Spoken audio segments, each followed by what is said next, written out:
Hi, welcome to HardReset.Info channel, dear viewers. In front of me, DOOGEE X97 Pro, and I'm gonna show you how to recover deleted photos and videos from the recycle bin.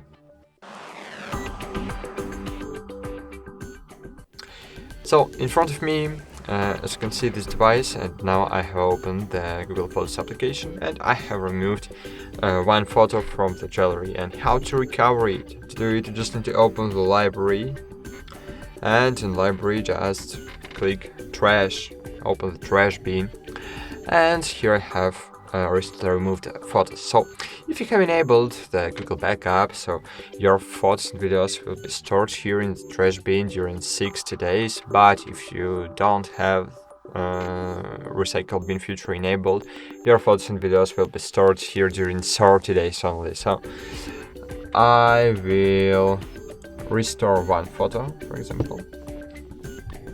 Now I need to go back, and as you can see, photo was successfully restored. So that's it. Thanks for watching. Like this video, subscribe to our channel, and bye. See you.